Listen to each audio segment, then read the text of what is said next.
त्योहारों का इतना नमस्कार, जय डुगर जय मां बोली। तुसें सारें गी जन्माष्टमी दी मतियां मतियां मुबारकां। ते अ'ऊं तुंदे कन्नै प्रियंका चौधरी। ते कुदै ना कुदै जित्थें जम्मू वासी जन्माष्टमी मना करदे न, ते जन्माष्टमी मनाने दे इस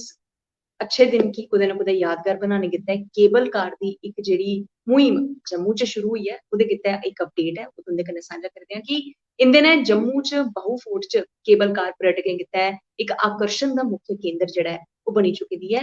गल्ल करचै जे करियै पर्यटन दी दृष्टि थमां ते जम्मू च पर्यटनें दा तांता जेह्ड़ा हर साल आने जाने दा लग्गे दा रौंह्दा ऐ, ते जेह्दे कन्नै कुदै ना कुदै अर्थव्यवस्था जेह्ड़ी ऐ ओह् भी जेह्ड़ी 2 ब'रे पैह्लें चरमराई चुकी दी ही, उसी इक नमां बूस्ट ऐ जेह्ड़ा ओह् थ्होआ करदा ऐ।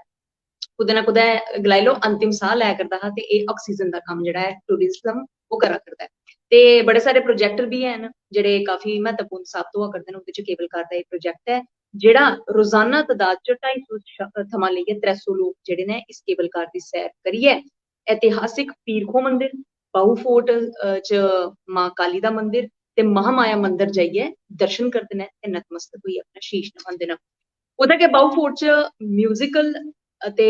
एंड लेजर इक जेह्ड़ा लेजर शो है जेह्ड़ा ओह् कुदै ना कुदै लोकें गी अपनी तरफ इन्ना आकर्शित करा करदा है कि तादाद है जेह्ड़ी ओह् कुदै ना कुदै बधदी गै जा करदी ऐ, ते आने आह्ले पर्यटकों दी संख्या दा तांता उत्थै लग्गे दा ऐ। Jammu Kashmir cable car corporation दी तरफों जेकरियै रोपवे प्रोजेक्ट दी गल्ल करचै, एह्दा परिचालन कीता गेदा हा ते पूरी चाल्ली कन्नै इसी बक्ख-बक्ख सैक्शन च जेह्ड़ा ऐ ओह् बंडी दित्ता गेदा हा। 40 करोड़ रुपए दी लागत कन्नै त्यार होए दा एह् पूरा प्रोजेक्ट जेह्ड़ा तकरीबन 1.6 किलोमीटर लंबा ते इहदे विच केबल कार प्रोजेक्ट जेह्ड़ा ऐ ओह् 3 टर्मिनल च जेह्ड़ा बंडी दित्ता गेदा ऐ। पैह्ला टर्मिनल जेह्ड़ा ओह् पीर खो मंदर तक्कर ऐ, दूआ जेह्ड़ा महामाया पार्क तक्कर ते त्रीया जेह्ड़ा ऐ ओह् बाहू फोर्ट तक्कर ऐ। यानी कि इक अच्छी गल्ल ऐ, 3 जेह्ड़े टर्मिनल ऐ ओह्दे च बंडियै पर्यटक जेह्ड़े ने ओह् पीर खो मंदर बी जांदे न, बाहू फोर्ट बी जांदे न ते महामाया मंदर जाइयै बी शीश नवांदे न। एह्दे गित्तै पर्यटक जेह्ड़े ने बाहू फोर्ट पीर खो च रोपवे च बैठियै मां काली दे दर्शन करदे न ते ऐतिहासिक पीर खो गुफा महामाया मंदर जाइयै बाकी स्थलें दा बी नजारा लैंदे न। पीर खो शा महामाया जेह्ड़ा पार्क ऐ उत्थे तक्कर रोपवे दी जेह्ड़ी लंबाई ऐ ओह् 1137 ऐ, ते महामाया शा बाहू फोर्ट तक्कर दी जेह्ड़ी लंबाई ऐ ओह्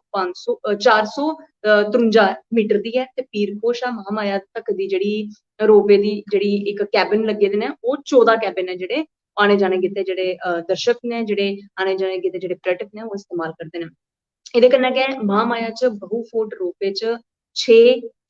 कैबिन लग्गे दे न, ते प्रत्येक कैबिन च घट्ट कोला घट्ट जेह्ड़ी बैठने दी यात्रुएं दी क्षमता ऐ ओह् तकरीबन 6 ऐ।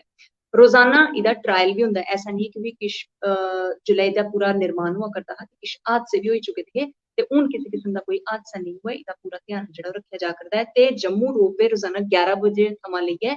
शामी 6 बजे तक्कर चलदी ऐ, लेकिन इसी चलाने शा पैह्लें रोज एह्दा इक ट्रायल जेह्ड़ा एह्दी इक एक्सरसाइज तुस गलाई लैओ, ड्रिल गलाई लैओ, एह् जरूर होंदी ऐ ताकि चेक करियै कुसै गी बी कुसै किस्म दी कोई परेशानी ऐ जेह्ड़ी ओह् फर्दर दिक्खने के लिए। तो इक बड़ा अच्छा प्रोजेक्ट ऐ, अच्छे तरीके कन्नै रन बी होआ करदा ऐ, ते मती मती मुबारखां बी टूरिज्म डिपार्टमेंट गी जिन्नै एह्दी पूरी शुरुआत कीती ऐ, ते 40 करोड़ रपे दी लागत कन्नै जेह्ड़ा एह् प्रोजेक्ट त्यार होएआ ऐ, हून कुदै ना कुदै पर्यटकें गी अपनी तरफ जेह्ड़ा आकर्शित करा करदा ऐ। फिलहाल उ'नें थोड़ी तगर तुस मिगी इजाजत देओ, बने दे र'वो गुलिस्तान डोगरी खबरें कन्नै। जय डुग्गर, जय मां।